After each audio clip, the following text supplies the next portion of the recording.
going to introduce our panellists individually, but I'm sure that you do know that we have Emily Maguire and Nardi Simpson here. So first of all, I'm going to introduce Nardi, and Nardi Simpson is a Uluru writer who lives in Sydney, which is Gadigal country. She's also a musician, a composer, a playwright, an educator and a performer. And her book that we're going to look at today, Song of the Crocodile, is a wonderful debut. It is such a masterful work that it doesn't actually read like a debut.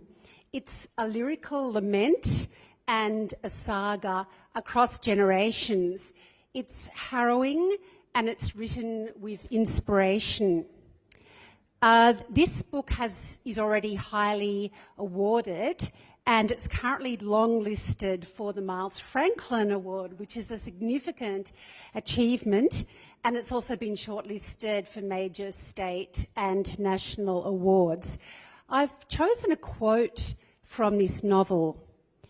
How do we begin again if first we don't let go?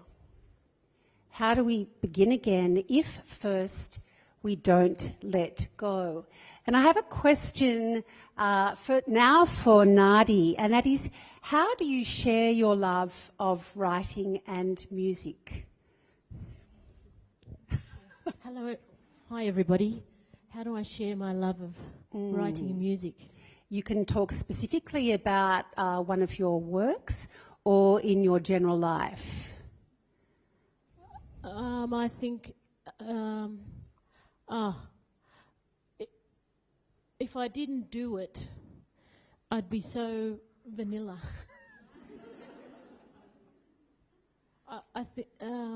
I love the weaving of melody and word, and I need to play with that in my life to be engaged in what I do. It's like colours. And my sister is a beautiful maker. She's a weaver and a maker of textile. And I look at her and I think, wow, she's so clever. I think I would have to describe music and words and relating to people through those things as the way that I make. I would be, what would I be? I don't know. I'd be nothing if I didn't do that. And I'd be real boring. Yeah. Wonderful answer. Thank you. So Emily Maguire lives in Sydney, and when I've told people that I was going to be involved in this session and that Emily is on the panel, everyone's been raving about her. She is so highly respected by her peers, and everyone said, oh, she's such a nice person, which she certainly is. So she's written 3 non-fiction books and an amazing 6 novels. Her previous works, including An Isolated Incident, have been highly acclaimed and awarded, including in the Miles Franklin and Stellar Awards as well. So we have a very high calibre of both authors here today. In her new novel that we're speaking about today, Love Objects, Emily shows the intersection of family and life with power, honesty and compassion. So my quote from Love Objects is, "We rub each other the wrong way, yes, but we don't abandon each other, never abandon family." So my first question to Emily is, you include the word love in your novel Love Objects. As an author, how do you show love? Oh, wow, that is such a huge question to start with, and I'm also still preoccupied by I've got a reputation as a nice person. I don't know if that says anything about me or the rest of the authors around the place. Just kidding. Everyone's lovely. It's so weird. I never would have thought about what I was doing as any kind of act of love or showing love, except that I keep... I keep hearing from people that is something that comes through in my work, and that's been the last few books, which have especially focused on family and particularly sibling relationships. And I feel like accidentally I've found a subject that I didn't realise was something that is so important to me and obsesses me, which is those kind of love that maybe is not as flashy and definitely not romantic in the traditional sense, but is also, you know, sometimes siblings are just people you just kind of accidentally get stuck with and grow up with. And some of us are lucky that as adults we've sort of got best mates now who are our siblings, but you know, things don't always work out that way. So I think specifically in this novel, Love Objects, and also the one before that, An Isolated Incident, I think although neither of them are autobiographical, the kind of heart in there and the love in there is one of siblings, and in this one to an extent of siblings' children as well, and those kind of links that I've sort of grown up with this love all around me, that it's sort of taken me to well into my 40s to realise that that's not necessarily something that a lot of people have, and is a rich subject for me to write about. Thank you very much. Sorry for putting you on the spot with tricky questions to start, but the other questions are going to be directed at both of our authors. So I was thinking about where you've set these novels. In each of them you write about a particular place, possibly a place that you know well. And how do the places that you've shown in your recent novel show life on the edges? I'll kick off.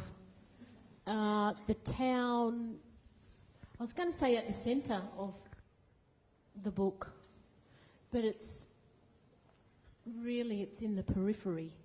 It's the geographical centre, but it's the shadow that is always there, called Darnmoor.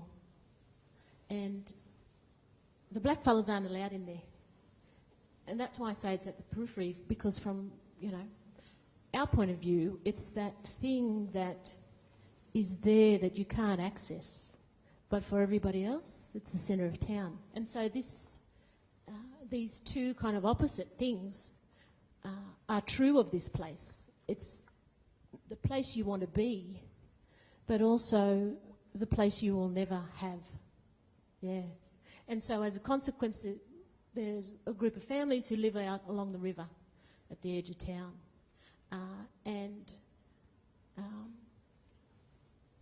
What effect does a place have on you when it's denied? That's the question that I wanted to swim in. Because, you know, questions are a lot better than answers. And you don't actually need to get to an answer. That's the thing that humans are good at, swimming around the answers. And writing the questions was a really beautiful experience for me. So Darnmoor, and I came up with that place, and, you know, as when you try and build these worlds, they overtake and they become too big, and you've got to shave it off so it actually works for the people who are the centre, the people who are the setting. And so there was this lovely kind of dance on the page about this foreboding, overbearing town, and these people who were seeking access and having to juggle that within a story, which meant I was at both times writing from the centre of town and writing on the edges, which was a really beautiful, at times frustrating, but very rewarding process to go through. So there's a house at the centre of my novel, where nearly all of the action is sort of in or around or caused by this particular house, and it's just a little cottage, really, in the inner West Sydney suburb of Leichhardt. And this is, some of you will know, one of the many areas of Sydney that is would be completely unrecognisable to people who lived there just a couple of generations ago, except for those who are still hanging in there and who have the little cottages that everyone's waiting for them to die so that they can buy it and make couple of $1 million flipping the property. So that's one of these houses that's at the centre. My main character, Nick, she is a lifelong and proud checkout chick, loves her job, but, you know, is in an income bracket which you would never, ever, ever be able to afford a house, small or not, anywhere in Sydney on that kind of income these days. She's inherited it from family, and so it is her haven, it is her little spot on earth, and it's also contentious within her family what she's doing with the place, and also she's, you know, kind of in a constant state of tension with the neighbours as more and more people who have paid millions and millions of dollars for their homes move in and kind of resent that there's someone who, you know, feeds stray cats and gets cat paws all over their expensive cars. Thank you. You both have such a strong sense of home in this novel, and this strong home base. And as well as home being a building, it can also be a place, it can be a locality, it can be a campfire, it can be a place in nature. So when does loss of home or place or threat to it create a problem or a catastrophe? Woo! How to answer that? When you're talking, I'm thinking about in a blackfellow way. Often we have this belonging. We have a belonging to a geographical area, which often, like Darnmoor, is disconnected from you. And so I think in the world of the book, people find a way to create a home within those that are around them. So out along the river, there's, 5, 6, 7 families, which is a landscape of belonging. Yes, there's a river, and that river is a major kind of geographical force in the physical landscape, but that can at any time be denied. And so I think hopefully what happens in the story is that we see people investing in those that are near them and having belonging placed within them. So if you're going to be moved, there's a mob of you that are going to go together, and home is still there, even though the surroundings have changed. So I think that this is what I tried to get through in the book, because the early world of Darnmoor, which is really the outskirts, can at any time be shifted by somebody else's decision making, and you will move with the people that are next to you. So you place within those people the things that you need, your sense of belonging, your sense of safety, your financial well-being actually is housed in the groups of people that you live alongside. When I don't have, they may have, and together we will have what we need.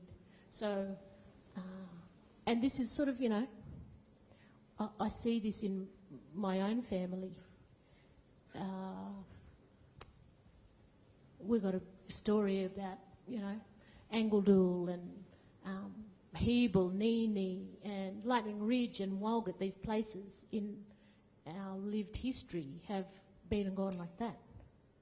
But that family unit and the mob that lived alongside them and the other family were moved with, and so belonging resided in people,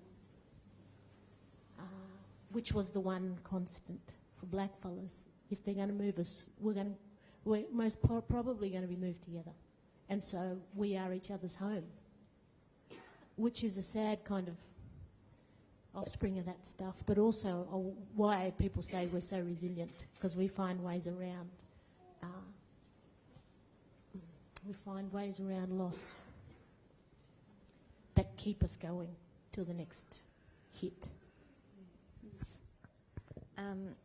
Yeah, I think there is so much in that I relate to in terms of my story I'm telling too, and my own family in some really different ways. But there's sort of that idea that what we have is in each other, and you know, although there's this house at the centre of this book and this story I'm telling, it's a story about a family who have love. They you know, have a lot of love for each other, but because of circumstances and things that have gone on, I guess catastrophes that have hit them, they have been sort of split and sent far and wide.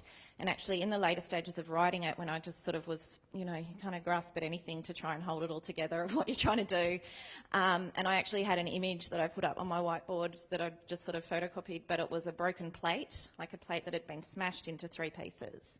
And that was like my 3 characters of Nick and Will and Lena, that I feel like they're one thing and they've been split. And that's the start of the book, is the 3 pieces are all separate, and the story was bringing those 3 pieces together, and you're still going to see the joins because that damage is done. But so that was something I think too. And this house at the centre, where just this woman Nick is on her own now, she fills it with all this stuff, and the stuff is her comfort and her protection and her fortress.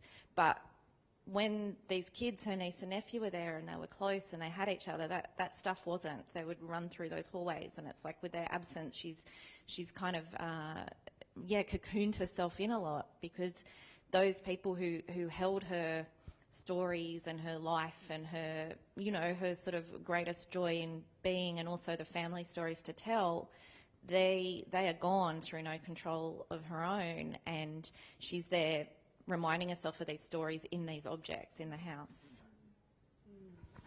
I enjoyed hearing about the broken plate, because I'm always very interested in symbols. So I don't know if you wanted to mention another symbol that you may have used in your novel, or Nardi might like to think about a symbol that you've used in your novel, of which there are many. Oh. Gee, these are hard questions. Oh, sorry. I mean, hard, good, but look at that. You know, it's a very distracting sunset happening here too. There's a omen, a symbol, the sun is setting on my answers here. So.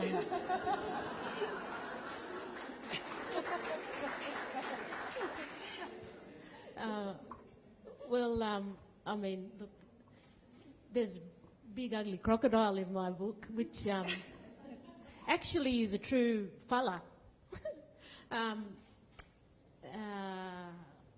It's the middle of New South Wales, very near the centre of the that line that is the border between New South Wales and Queensland. It was where my father's family from, and you know, somewhat like the landscape of the fictional town of Darnmoor. That place there was, there's a really important lake called Narran Lakes, created by the fight between the creator and 2 crocodiles. And, you know, when he fought those 2 crocodiles, the thrashing around of this fight created Narran Lake, which is really an oasis in the middle of red dirt country, which is a huge bird breeding ground. This is all true, right? And, you know, it's also the dreaming.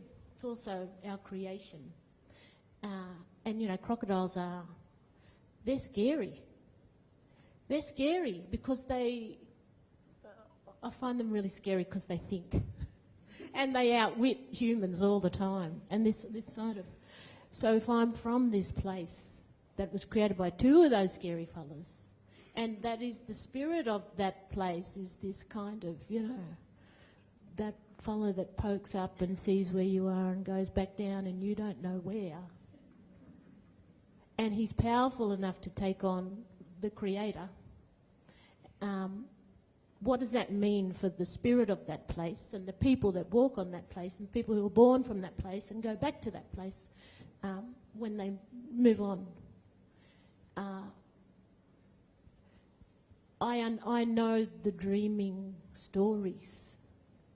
I don't understand what that animal means to us as a people. because I need a lived experience of it. I get the concept. I see the places. The book is a way for me to have a relationship with that spirit of that fellow that is just 5 steps ahead of us and can kill us whenever he decides. If that's the makeup of the land, how does that affect me? How does it affect characters in the book? Are they even aware that this power resides underneath and actually also in the sky as a constellation and within them? And this is I've decided things like that, questions like that, are going to be the way I want to spend my life. I'm trying to find out. And, that way it has meaning to me, and I'm creating a relationship with those symbols. And especially because I don't live there. I live in Petersham. Yet I think about that crocodile all the time. Shows you how powerful he is, eh? So creating this relationship, thinking around and in and on. So then the symbol becomes real. That's an interesting transition point too. The thing that you think is myth is actually a living, working agent in your life. And, scary sometimes, but also very beautiful. So I invite all that stuff in what I do. I find it really interesting when I'm reading the books in preparation for a panel like this. And of course we had Vivian Pham's Coconut Children as well.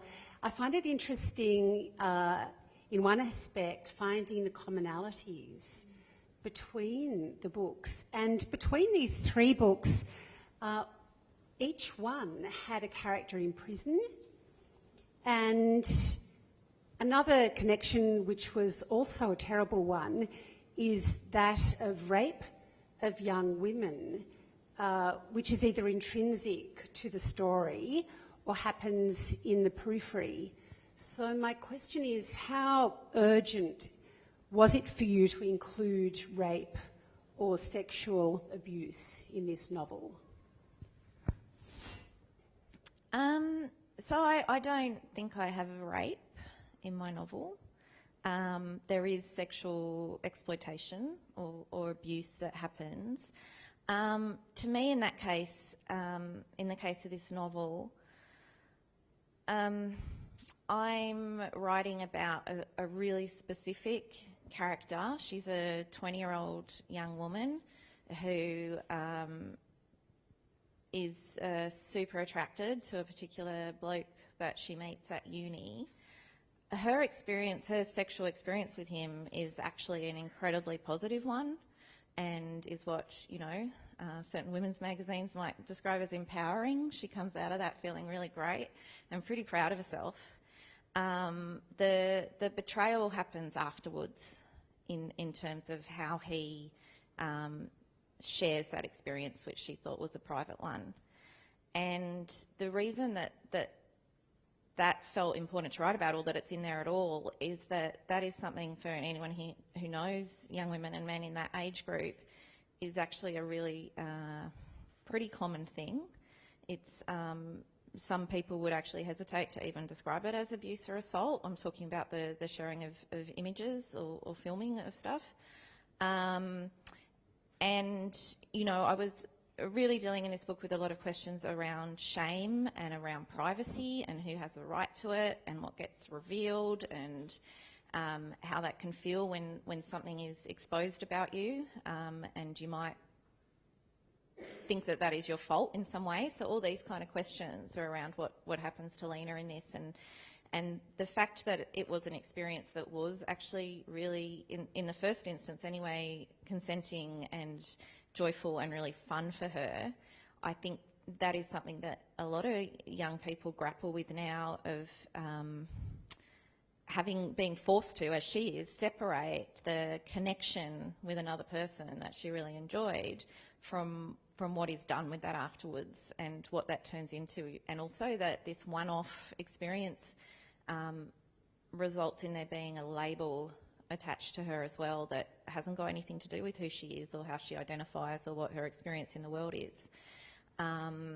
And that is, you know, that is something that is not an unusual experience. It's actually really creepily common. I think I'm writing contemporary fiction and contemporary characters, and that is part of her world as much as, you know, the internet in general and climate change and all kinds of other stuff that some people from outside might go, well, this is a political thing in there, but it's just the context of her life that this is part of what she's got to grapple with.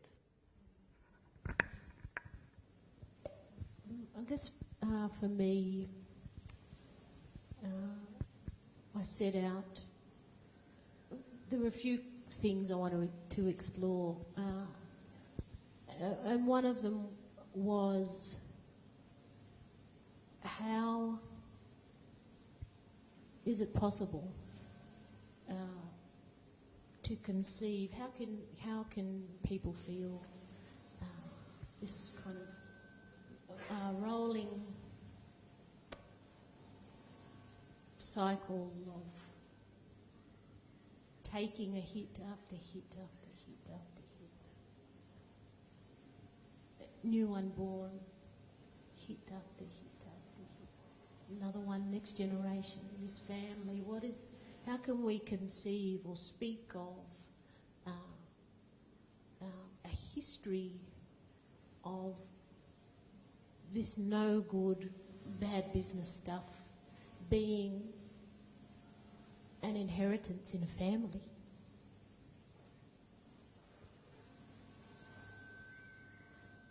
That's what I wanted people to feel. I didn't want to make people feel no good. I wanted people to engage with this idea and then have some kind of understanding about how difficult that may be. And Millie was a victim of an ongoing rollout of no good, unfair, power-based, racist business, and which was then passed on to her son.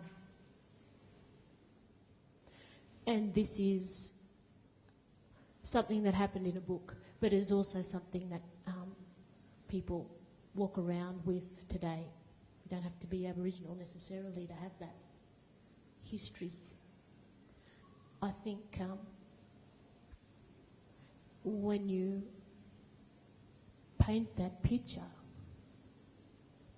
every small, little... Is that me? Yeah. It is something there. That crocodile, we didn't talk about it. It is. When you have that, any small mercy is a beauty. Is that all right? Mm. Is that all right for us? It's not all right for me. And I think, you know, I'm very grateful that people engage and buy the book and pass it on and whatever, because it's not easy to be, and it's like being sucked in to this kind of hopelessness. But while you're there, you can see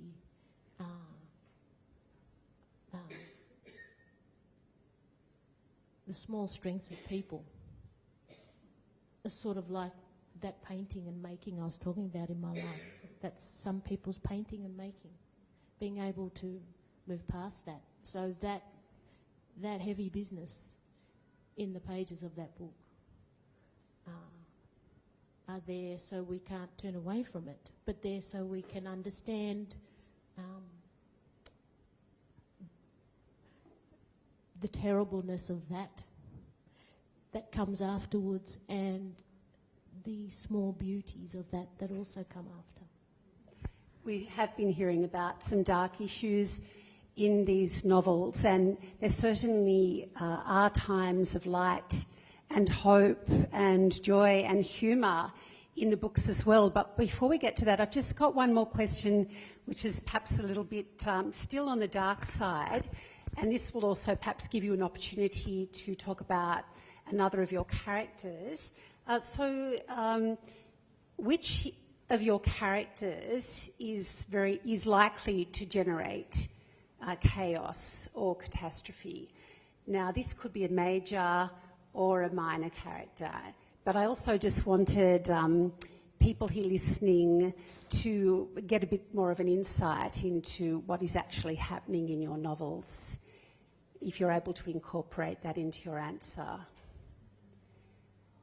Is there someone who does generate chaos or catastrophe? Because we've been given this subject of love, family and catastrophe. So I was particularly looking for catastrophe as I was reading through the books.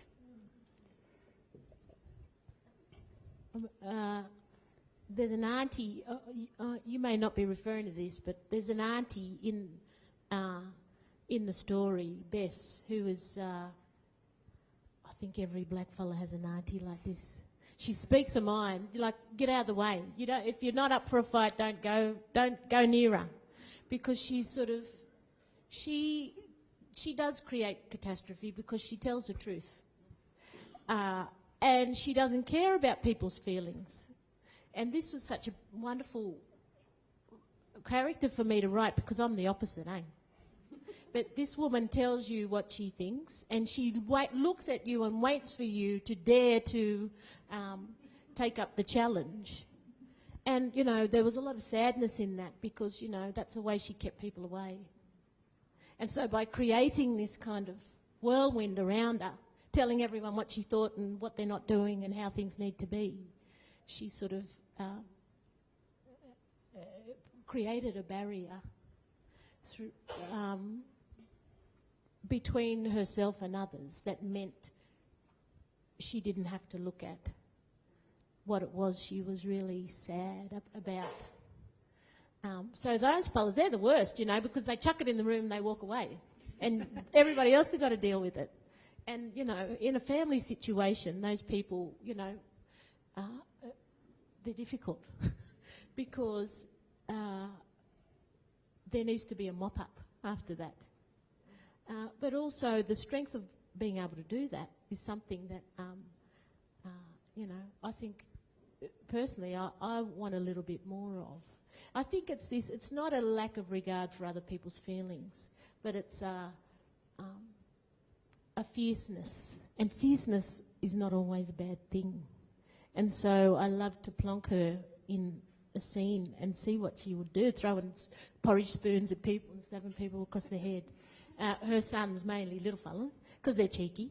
And then when she removes herself, then you see this family trying to come back from a hit, which was a hit of love, but still trying to be resilient to one of their own. So Bess is a character that I thought of when you talk about that. And most often, you know, they're the funniest ones too. And they kind of make you inject humour into your world when it's really hard to find any.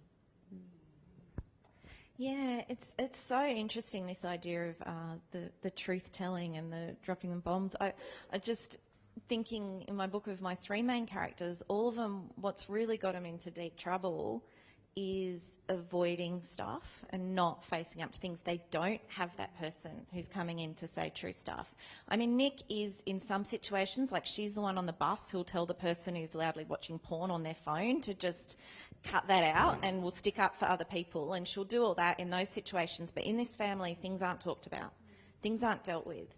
And she's come to this position where she's got so much stuff in her house cluttering in that it literally nearly kills her. And, you know, digging through all those actual memories is all this stuff that has not been said. Will, who's her nephew, who goes to prison for a short time, when he comes back to his family, he feels like he's the embarrassment and the shame and he should take himself away. And that's actually not how anyone feels, but no one's saying the stuff. Everyone's like acting as if nothing's happened, this is fine, and there's all this unspoken, so he takes himself off as far as he can go. And Lena, she's going through this stuff with this, you know, she's 20, this creeper's put this stuff out there of something she thought was happy, and the last thing she's going to do is tell anyone in her family about it. And so she's trying to deal with that herself and handle things, and they're all there like together, and if someone was to ask them, are you a close family, do you love each other, they'll say yes, but none of them are talking about it. And so the problems, and it is like sort of climate catastrophe happening in the background all the time, that it's happening. It's literally choking them sometimes, even in Sydney with the air. And God forbid anyone actually speak about it and do anything about it, because that would be admitting we've got a catastrophe happening right here.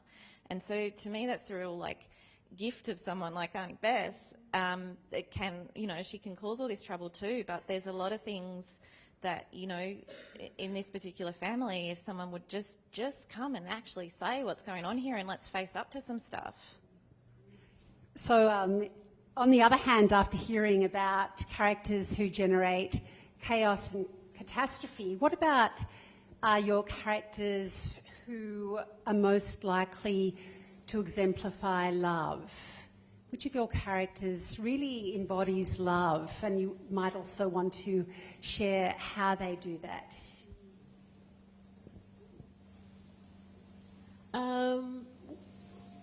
They all do, but some ways they show, are not the best. All of them actually, even the real no good ones, think that they are acting for the betterment of others. As misguided as that may be, I think there's a lot of... there's a thing... see, I do a little bit of language stuff, learning language all the time. Put language in the book because I wanted to have a relationship with language. I wanted to talk to language because there's more I don't know than I do, but I wanted to use it. So it feels real to me. And Uluru and Gamilaroi people, we don't have a word for love because the concept is, can you tell me what love is? I don't know. I don't know if anybody can. But the fact that we don't have a word for that thing means there's a whole different landscape for relationship, which is, part of where this story comes from. Say something in there about we don't have this word because we build in respect and deference into everything we do, which is sort of an old teaching about leaving space for people that aren't there, which is an ultimate love, because you don't know, you don't know them, but yet they are part of how you need to be. And so this idea of, it's really about space, when people start talking about space, you can get lost, When I used to have a job, they talked about, this is that space and that's that space. I think, what are they talking about? I mean about entering into relationships with people that may not be there, which is a reflection of black love. We're always taught respect even to your opposite, and respect is allowing a place for that. So hopefully, and I think, most of the characters do. There are a lot of black men in the book that show deep romantic love through kindness.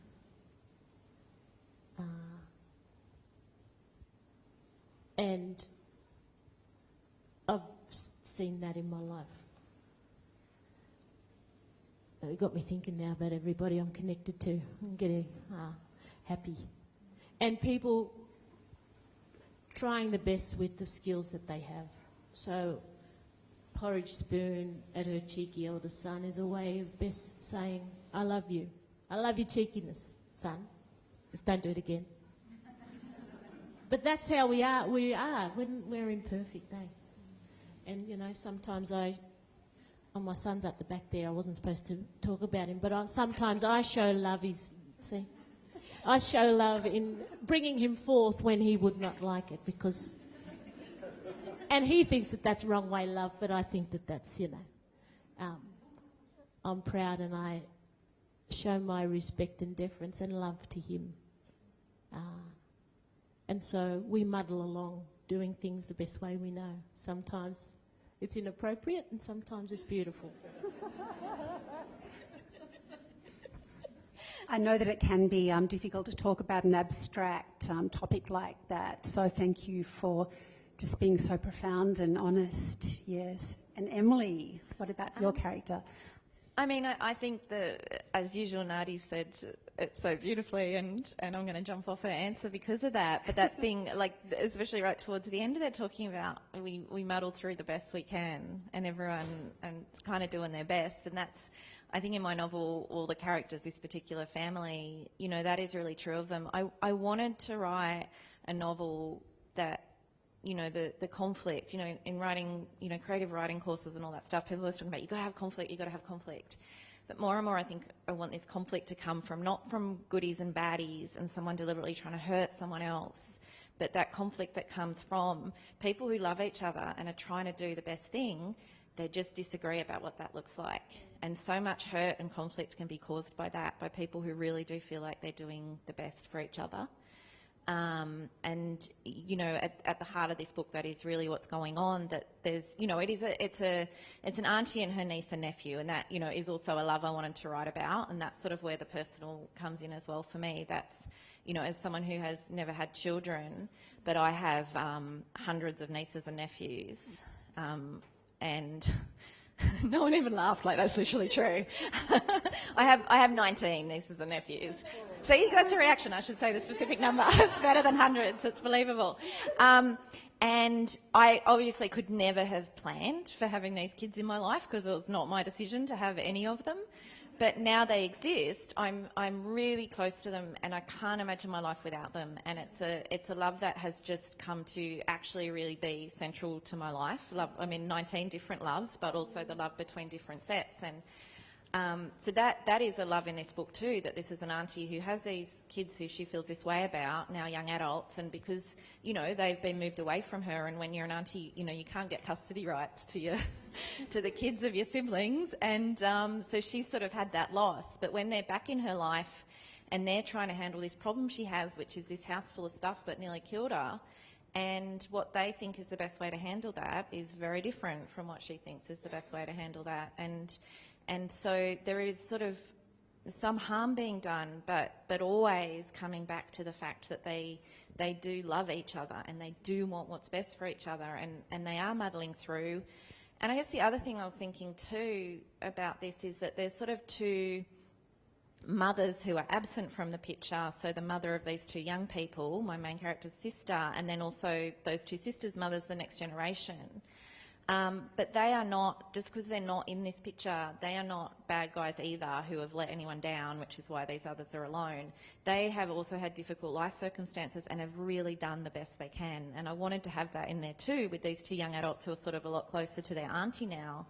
That the mum isn't some villain character out of the piece being talked about. She's someone who sort of can't be there for them in the way that they've needed at a particular time, but again, not through any lack of love. And, you know, who herself would say, like, it's, you know, it's really hard sometimes, and we really try. And actually that's why, you know, this extended family, whether it's blood relatives or not, it can be such an incredibly important thing, because sometimes through absolutely no lack of will, parents or other people who are supposed to be there, the ones handling things, they just can't manage it or can't manage it on their own. And we have these larger networks and families, if we're lucky, that people, you know, you have a spare adult or two who can step in. Or that's really part of the love of what I'm writing about here, is those sort of bigger networks of love outside of this, you know, pretty silly and old-fashioned nuclear family idea that only rarely is enough. You've both so beautifully brought this back to love of family and how that can not override catastrophe, but ease it.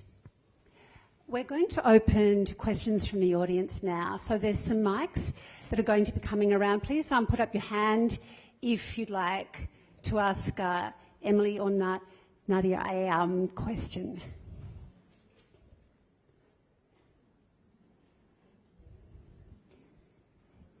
Any volunteers? Yep, we've got one at the back.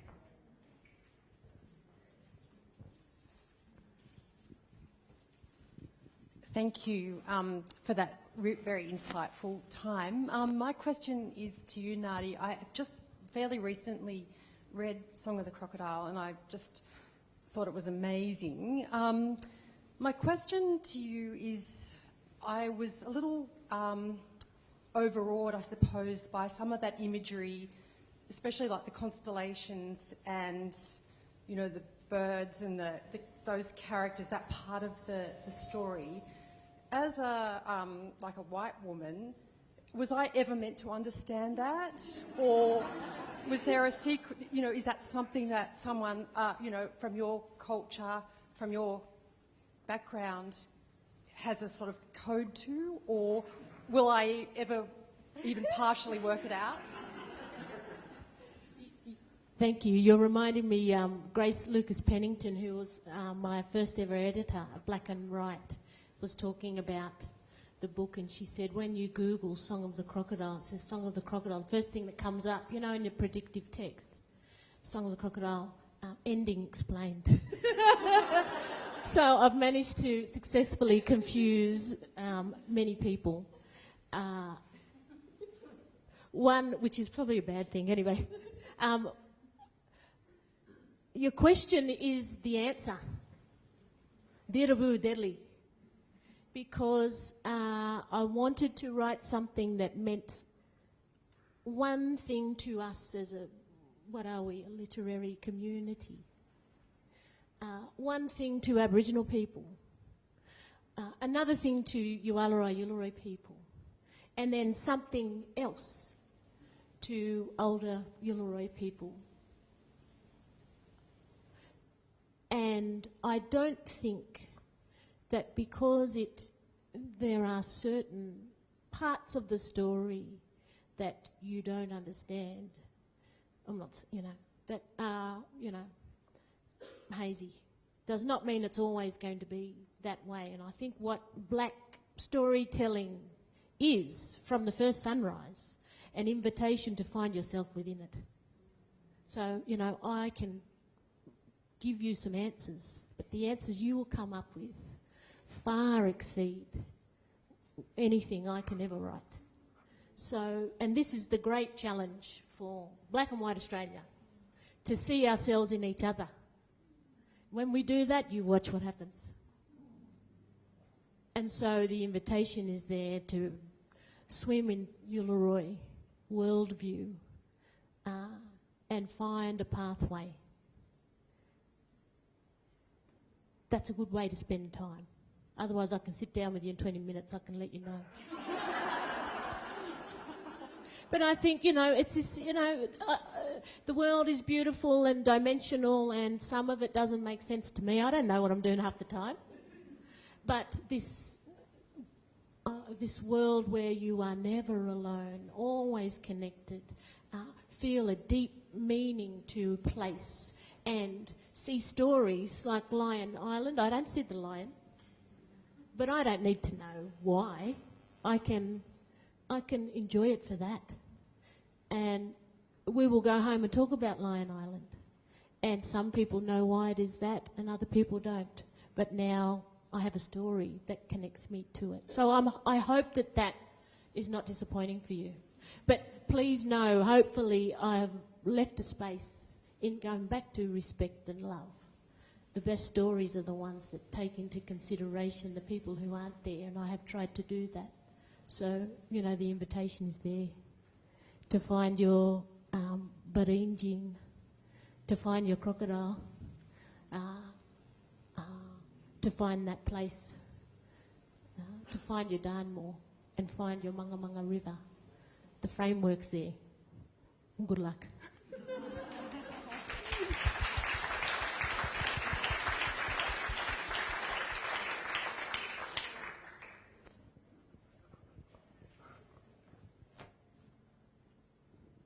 Hi, sorry, this is a question for Nardi as well. Nardi, I've mostly known of you as an oral storyteller and as a songwriter. As your first book, I'm really interested to know, was that a difficult challenge for you, to putting word on paper, and what did you learn from that experience? Deadly questions. See, this is the questioning room. This is deadly. big thinkers in New Minor, eh?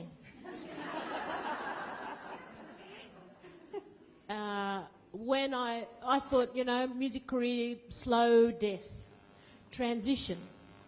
I'm going to try. My songs are getting real long. I'm going to try and I better write and just silence the sound and worry about the words. So this was my great, you know, plan. And I got to a certain point and there was half a story there and people said, well, where's the music in it? And that was my language. Because here I was trying to be, you know, I'm going to be author now.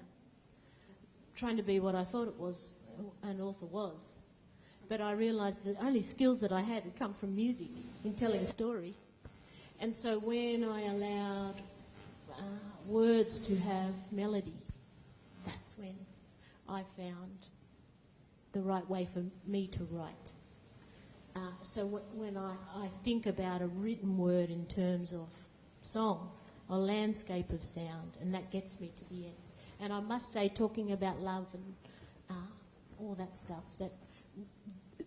and aunties, and place, and people who invest, that I started writing this story while I was a student in Emily's year of the novel course at Writing New South Wales.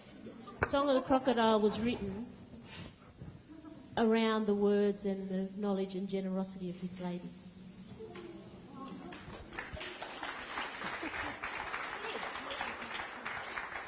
It only happened because of this one. She's the landscape. I was lucky to have lots of ladies who did that for me. And so the music was part of the relationship and the knowledge that Emily shared with me to make, you know, to give it a front and back cover. But it was really about people who got me along the way. And now I feel that I have a musical family, I've got a real family up there, and I've got a writing family of which this is the matriarch.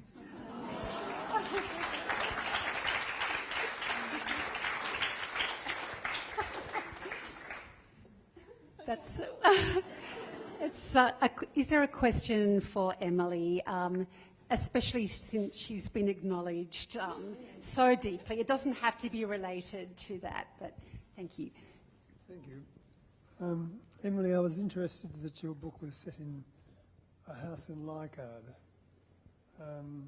I grew up in a house in Leichhardt, which was built by my grandfather in 1883, I think.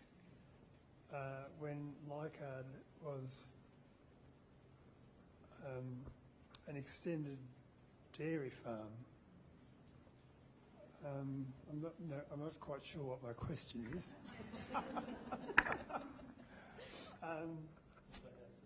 But the house is still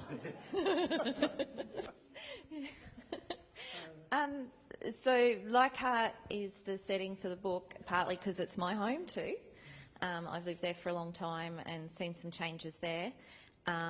It's also my husband's grandfather. He grew up around there and then moved away out to Cabramatta.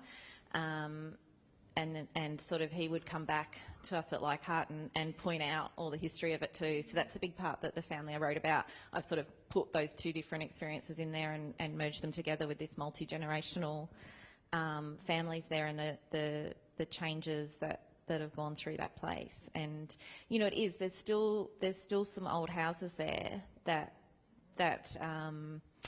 are hanging on. But it is an area now that is as gentrified as you get, really, in the inner west. And you know, I don't know, that's a whole other conversation about gentrification and all of that. But I am interested too, I guess, in that kind of palimpsest that you see in certain areas when you do know the different sort of layers of the history that's gone there, and to how that maybe speaks to the present as well. What is your book called? What is the name of your book? Love Objects. This is Emily's book, Love Objects, and we're very privileged because Nardi's going to be singing for us now, and just while you're getting organised, Nardi, I just want to hold up Nardi's book as well. This is Song of the Crocodile, and the books are available in the festival bookshop behind you. So even if you're not going to buy one of the books this afternoon, although I strongly recommend that you do because they're exceptional books, take the opportunity to go to the bookstore after the session and meet these wonderful women there. And can I just, sorry to interrupt, I just want to give a shout out too for Vivian Pham. Vivian was sick and couldn't join us, but her book, The Coconut Children, which is set in Cabramatta in the 80s with that sort of first generation of children of Vietnamese refugees and in that community, and it is so funny and vibrant and gorgeous. It's just like she's a really young new Australian author coming out, and it would have been, like, her book would have fit so well into this conversation in so many ways, and definitely pick it up and have a look at it because it's wonderful. Thanks, Emily.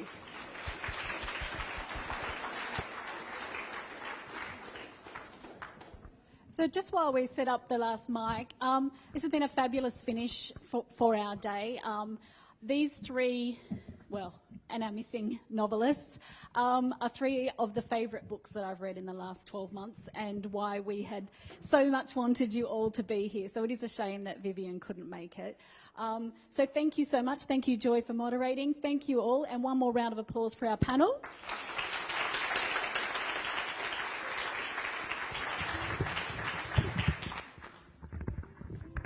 So for those of you who don't know, Nardi's part of Stiff Gins, and they've been playing around for a long time, so it's very much a treat to have you here.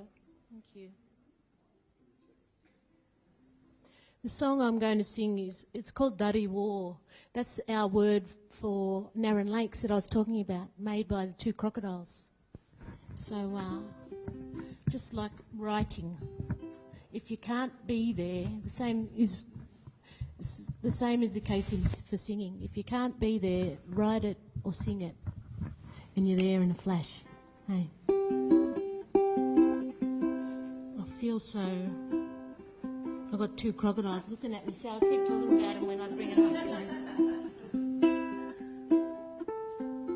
And if I went like that, would that work too? I feel a bit stiff there. What about this?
Daddy-o,